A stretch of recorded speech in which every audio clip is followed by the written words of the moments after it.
ભરૂચ અને અંકલેશ્વર વચ્ચે railway track પર એક કરુણ અકસ્માતની ઘટના સામે આવી છે, જ્યાં ટ્રેનની અડફેટે આવી જતા એક અજાણ્યા યુવકનું મોત નીપજ્યું છે. ઘટનાની જાણ થતાં પોલીસ અને સામાજિક કાર્યકરો તાત્કાલિક સ્થળે પહોંચ્યા હતા. ભરૂચ અંકલેશ્વર વચ્ચે આવેલા ભૂતમામાની ડેરી નજીક રેલવે ટ્રેક પાસે એક અજાણ્યો યુવક ટ્રેનની અડફેટે આવી ગયો હતો. અકસ્માત બાદ યુવકનો મૃતદેહ રેલવે ટ્રેકની બાજુમાં આવેલી ઝાડીઓમાં પડેલો હાલતમાં મળી આવ્યો હતો. આ ઘટનાની જાણ અંકલેશ્વર એ ડિવિઝન પોલીસને કરવામાં આવતા પોલીસ તાત્કાલિક ઘટના સ્થળે પહોંચી હતી.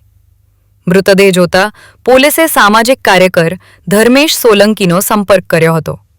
ધર્મેશ સોલંકી તથા તેમની ટીમ દ્વારા મૃતદેહને ઝાડીઓમાંથી બહાર કાઢી પોસ્ટમોર્ટમ અર્થે ગડખોલ આરોગ્ય કેન્દ્ર ખાતે ખસેડવામાં આવ્યો હતો.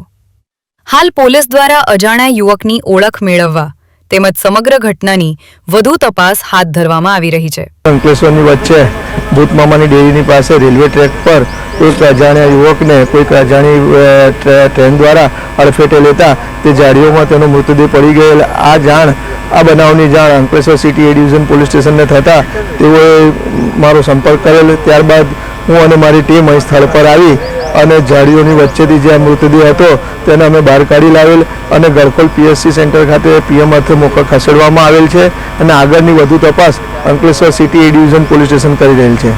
ધર્મેશ રાણા, દ્રષ્ટિકોણ ન્યૂઝ, અંકલેશ્વર.